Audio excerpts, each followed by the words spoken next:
사도신경으로 신앙 고백 드리겠습니다. 나는 전능하신 아버지 하나님 천지의 창조주를 믿습니다. 나는 그의 유일하신 아들 우리 주 예수 그리스도를 믿습니다.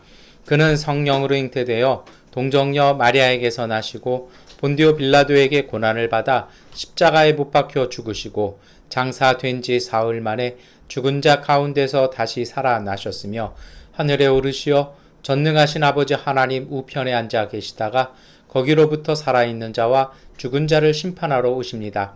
나는 성령을 믿으며 거룩한 공교회와 성도의 교제와 죄를 용서받는 것과 몸의 부활과 영생을 믿습니다. 아멘. 찬송가 216장 찬송 드리겠습니다.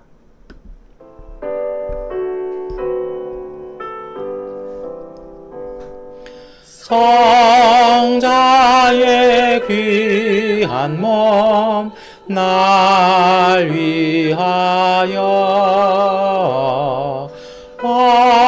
버리신 그 사랑 고마워라.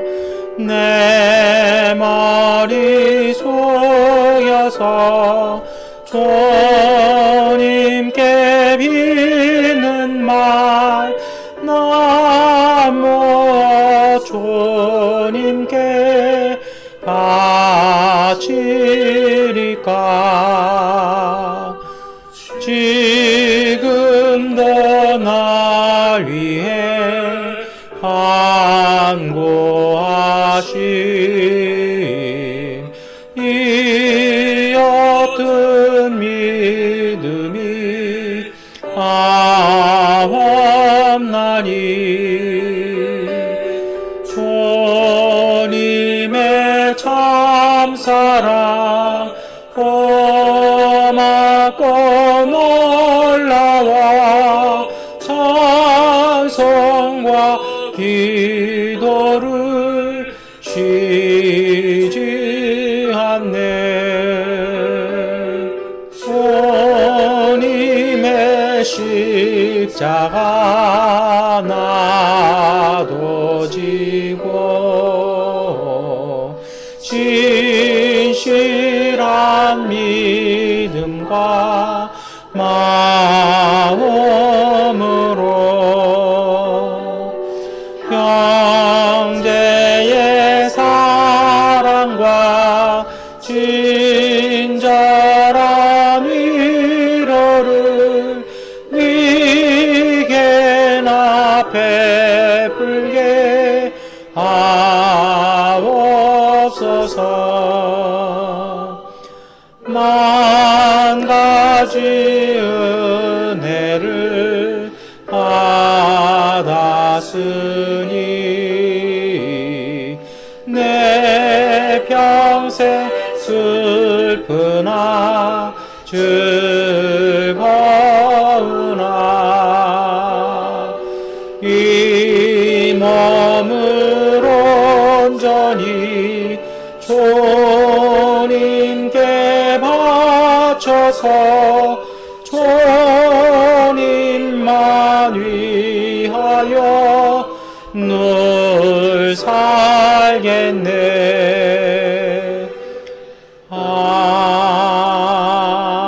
아멘. 학개서 1장 1절부터 8절까지의 말씀 세번역번 성경으로 함께 읽겠습니다. 다리우스 왕 2년 6째 달 그 달 초 하루에 학개 예언자가 주님의 말씀을 받아서 스알디엘의 아들 수르바벨 유다 총독과 여호사닥의 아들 여호수아 대제사장에게 전하였다. 만군의 주님께서 이렇게 말씀하신다. 이 백성이 말하기를 때가 되지 않았다. 주님의 성전을 지을 때가 되지 않았다고 한다. 학개 예언자가 주님의 말씀을 받아 전한다. 성전이 이렇게 무너져 있는데 지금이 너희만 잘 꾸민 집에 살고 있을 때란 말이냐. 나 만군의 주가 말한다. 너희는 살아온 지난 날을 곰곰이 돌이켜 보아라. 너희는 씨앗을 많이 뿌려도 얼마 거두지 못했으며 먹어도 배부르지 못하며 마셔도 만족하지 못하며 입어도 따뜻하지 못하며 품꾼이 품삯을 받아도 구멍난 주머니에 돈을 넣음이 되었다. 나 만군의 주가 말한다. 너희는 각자의 소행을 살펴보아라. 너희는 산에 올라가서 나무를 베어다가 성전을 지어라. 그러면 내가 그 성전을 기껍게 여기고 거기에서 내 영광을 드러내겠다. 나 주가 말한다. 아멘. 네, 오늘 학개서의 말씀 함께 읽었습니다. 학개서 하면 우리 별로 이렇게 잘 읽지는 않아요. 예언자의 원래 이름은요, 이게 학가이가 맞습니다. 근데 이거를 한문으로 적다 보니까 학가이가 이제 학계가 이렇게 되었는데요. 학계 예언자는요, 우리에게 좀 친숙하지는 않습니다. 우리는 엘리야라든지 예레미야 익숙한데 학계는 잘 익숙하지 않은데요. 학계 예언자는 예루살렘의 유대 백성들이 포로기를 끝내고 돌아왔을 때 활동했던 예언자입니다. 여러분 에스라서를 나눌 때 말씀을 드렸습니다만 제가 이게 쉽지 않다라고 말씀을 드렸잖아요.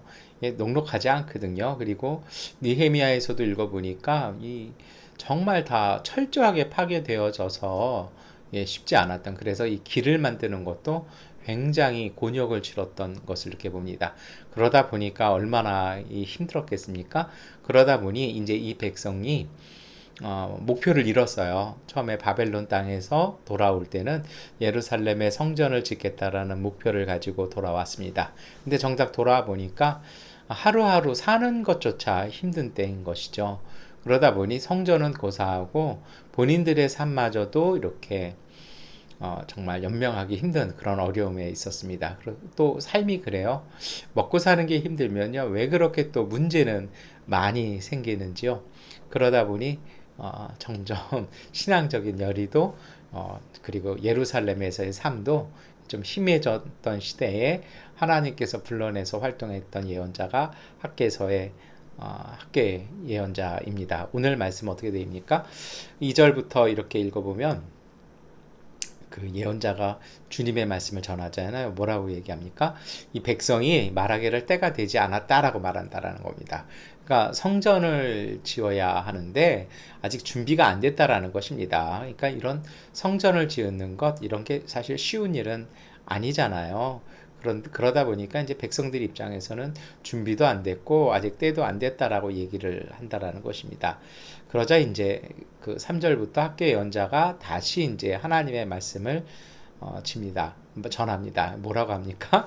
성전이 무너져 내렸는데 너희는 이게 집만 짓고 각자의 삶만 위해서 산다라는 것이죠. 그러면서 이제 쭉 얘기가 이제 5절부터의 말씀이 핵심 구절인데요. 뭐냐면 곰곰이 한번 생각해 보라는 것입니다. 살아온 날들 생각해 보면 이게 정말 일은 많이 하고 씨앗도 많이 뿌리고 먹어도 막 했는데 거두는 건 많이 없다라는 거예요. 그러니까 이제 거두는 게 없으니까 엄밀하게 말하면 이 백성들 입장에서는 때가 되지 않았다라고 얘기한다라는 것이죠. 또 이렇게 얘기할 수도 있어요. 이제 조금 더 이렇게 준비만 되면 어느 정도 궤도 위에 올라가면 저희 아버지가 항상 하시던 얘기인데요. 근데 그날은 오지 않았던 것 같아요. 그런데 정말 그런 때가 오긴 오겠냐라는 겁니다. 너희가 원하는 그때는 아니라는 겁니다. 그러면서 이야기하는 것이 무엇입니까? 지금 너희가 사는 걸 가만히 보라는 것입니다. 마치 이렇게 구멍 뚫린 주머니에 뭐를 넣는 것과 같지 않냐라는 거예요. 그렇게 하고서처럼 그렇게 자기의 삶을 돌보고 터전을 가꾸는 일에 열심히 한다라는 것입니다. 그러나 결과가 없다라는 거죠. 그래서 씨앗을 많이 뿌려도 많이 거두지 못하고 하면서 쭉 말씀하시는데 우리 한번 같이 읽어볼까요? 6절 말씀입니다. 너희는 씨앗을 많이 뿌려도 얼마 거두지 못했으며 먹어도 배부르지 못하며 마셔도 만족하지 못하며 입어도 따뜻하지 못하며 품꾼이 품삯을 받아도 구멍난 주머니에 돈을 넣음이 되었다.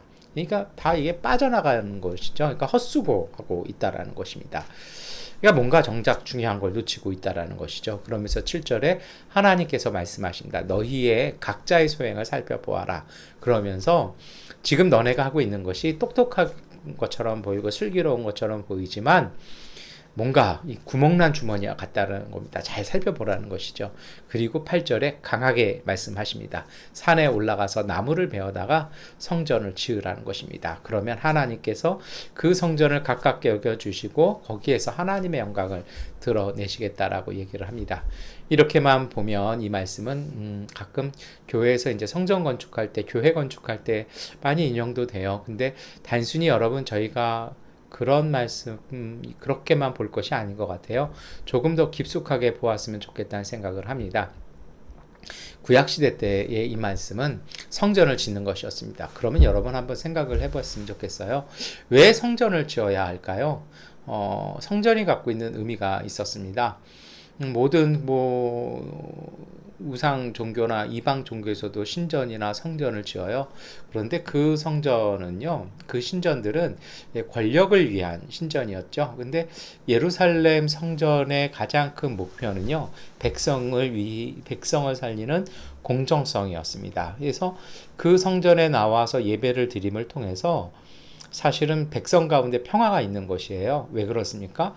고대 사회에서는요, 이렇게 계급을 나눕니다. 인도만 해도 보면은 카스트 제도도 있고, 불교도 그런 거 있잖아요. 무슬림도 그렇고 다 있습니다. 그런데 그렇게 계급을 나눌 때의 고대 사회에서의 기준은 죄가 많으면 이제 하층민이 된다라고 생각을 했어요. 그게 신의 이제 저주나 아니면 신의 짐을 지었다고 생각했거든요. 근데 예루살렘 성전의 예배는요, 열려져 있어요. 그리고 재물이 이게 좀 쉬워요. 가난한 사람은 비둘기도 돼요. 이게 정 없으면 집에서 기르든지 아니면 이 산에 가서 이렇게 잡아와도 되는 거죠. 또 비둘기의 특징이 어떤 것입니까? 먹이만 주면 인간 옆에 탁 달라붙는 게 비둘기잖아요. 그래서 지금도 종로, 특히 서울의 일대에서는 이제 더 이상 비둘기에게 먹이를 주는 것을 금하고 있을 정도거든요. 그러니까 그것만 딱 갖다 바치고 예배를 드리면, 제사를 드리면 죄가 사해집니다. 그러면 사회적 근거가 없어지는 것이죠. 그러다 보니까 성전은 어떤 기능을 했냐면 유대 사회 속에서의 모든 백성들의 짐을 덜어주는 기능이었습니다. 그러니까 평화를 가져다주는 사회학적인 의미로서는 공공성을 부여해주는 것이었습니다. 그리고 제사장들은 예배를 집전할 뿐 아니라 자문의 역할을 해줘야 됐고, 때로는 의사의 역할을 해줘야 되기도 했고요. 때로는 이스라엘 성경이 갖고 있는 독특한 법이 있지 않습니까? 정말 가난하고 약한 사람들을 그 친척이 도와야 된다는, 동족이 도와서 노예가 되지 못하도록 막아야 된다라는 규정이 있었거든요. 그러니까 이러한 규정을 집행하고 감시하고 감독하는 곳이 바로 성전이었습니다. 그러다 보니까 성전은 억울한 이들이 나와서 자신의 권리를 옹호할 수 있는 곳이 바로 성전이었고요. 이것이 누구의 권위로 이루어지는 것입니까? 하나님의 영광, 하나님의 거룩함에 의해서 그 법이 유지되었습니다. 그러다 보니까 성전 중심의 유대 사회는요, 여러 가지 제도적으로나 모든 면에서 온전함을 갖는 것이죠. 물론 이것이 이제 후대에 가서 돈으로 제사장 직분을 사고 파는 그러한 시대가 되고, 그리고 재물을 지정한 데만 가서 살아야 되고, 성전 세금을 통해서 여러 가지 하는 예수님 시대 때는 변질이 돼버립니다. 그러니까 예수님이 어떻게 얘기하세요? 내가 이 성전을 허물고 내가 4일 만에 성전을 새로 짓겠다라고 얘기하시고, 예수님은 새로운 성전을 지으셨습니다. 그 성전이 무엇입니까? 예수 그리스도의 십자가와 부활의 성전, 곧 예수 그리스도의 살과 피로 이루어진 성전이었습니다. 오늘 우리는 그 성전 속에 살아가죠. 근데 그 성전이 어떤 것이 의미가 있겠습니까? 그 성전은요, 복음의 삶이었습니다. 그리고 그 복음의 삶이 가리키는 유일한 한 방향은 서로가 사랑하고 섬기고 돌보는 삶이었습니다. 이것이 바로 복음의 삶이고요. 이래서 구약과 신약은 하나로 묶이는 것입니다. 이렇게 본다라면 오늘 학계가 받아서 전한 주님의 말씀이요, 여러분 우리가 잘 한번 다시 생각해 보아야 합니다. 오늘 우리는 살기 너무 힘드니까 정말 많은 일들을 하죠. 정말 열심히들 사십니다. 그런데 객관적으로 봤으면 좋겠어요. 여러분, 그렇게 우리가 일을 많이 하는데 그게 정말 우리에게 유익이 되는 일인지 아무런 변화가 없이 그냥 열심히만 하는 일인지를 잘 살펴보았으면 좋겠습니다. 제가 아는 분 중에 그런 분이 있어요. 정말 하나님의 은혜를 주셔서 어, 이렇게 좀 큰 재산을 주셨어요. 그런데 그 재산을 잘 관리했으면 좋은데 뭔가 좀 허전하고 이러니까 어디다 투자했다가 이걸 다 사기를 맞았어요. 에이, 얼마나 힘들겠습니까? 그때부터는 이제 그분의 기도 제목이 바뀌었어요. 잃어버린 재산을 다시 찾는 것, 회복하는 것. 그러면서 열심히 이제 그렇게 기도하고 일을 하는데, 뭐 주식에, 뭐 코인에 또 여러 가지 뭐 그런 다단계 금융이 있잖아요. 제가 한 4년을 지켜보면서 그걸 이렇게 다 소진하는 걸 봤어요. 그러니까 제가 한 4년 동안 해준 얘기가 있었어요. 그냥 그 남아있는 거를 종자씨를 잘 품었으면 좋겠다. 근데 뭐 막 갖다 이렇게 투자한다고 하는데 제가 봐도 안 되는데 뭐 여전히 어쩔 수 없이 안 되죠. 안타깝지만 뭐라고 해줄 얘기도 없었던 것 같습니다. 여러분, 때로는 오늘 우리가 이것을 잘 보셔야 합니다. 돈이 되고 유익한 것에 보이는 것에 오늘 우리의 삶을 쓰는 것이 아니라 여러분, 복이 되는 것에 오늘 우리의 삶을 쓰시기를 축원합니다. 씨앗 뿌려도 얼마 거두지 못하고 먹어도 배부르지 못하고 마셔도 만족하지 못하고 입어도 따뜻하지 못하고 삭을 받아도 그게 구멍난 주머니 같아서 숭숭숭 빠지는 것. 그렇다면 본질적으로 다시 봐야 되지 않을까요? 어려운 시기를 마치 겨울 같아 보이는 시기를 우리가 지나가고 있습니다. 이런 시기에 우리가 더 이 말씀을 깊이 읽어야 될 것 같습니다. 교회 성전 세우자는 건축하자는 이야기 아닌 거 아시죠? 여러분, 우리는 구약 시대가 아니라 복음 시대를 살고 있습니다. 예수님의 가르침을 따라 우리에게 주어진 삶과 우리에게 주어진 달란트, 그 자원들을요, 우리가 복되게 사용했으면 좋겠습니다. 복은 하나님이 주시는 것입니다. 물질이라는 것이, 돈이라는 게 그래요. 가까이 가면 멀어지게 돼 있어요. 그게 따라오는 거죠. 아브라함이 받았던 축복 있지 않습니까? 너는 복의 근원이 될지라. 진짜 복은요, 내가 복되면요, 내 주변 사람이 축복을 받습니다.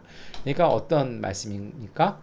정말 복된 일 하라는 것이죠. 그것이 바로 하나님께서 세우신 성전입니다. 그래서 사도 바울도 뭐라고 권면합니까? 너희 몸이 핏값으로 세우신 하나님의 거룩한 성전임을 알지 못하느냐라고 사도 바울이 권면하지 않습니까? 그것이 곧 하나님의 말씀이기도 합니다. 여러분, 오늘 우리의 삶 속에 정말 복된 일들, 복음을 실천하는 일들로 우리가 힘써 행했으면 좋겠습니다. 그러면 그 일들이 복이 되어서 여러분, 나머지 것들, 우리가 구하지 아니했던 것들도 하나님께서 능히 채우십니다. 이것이 바로 맞는 일이죠.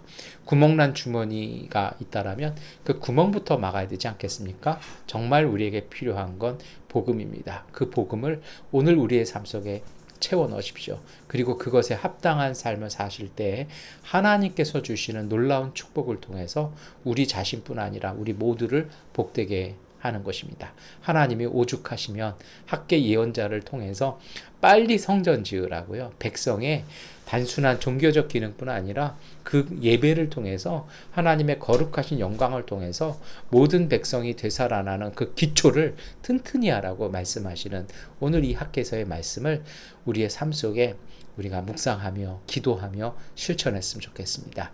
터전이 뭔가 물이 샌다라면 그 위에 지어봤자 아무 소용 없지 않습니까?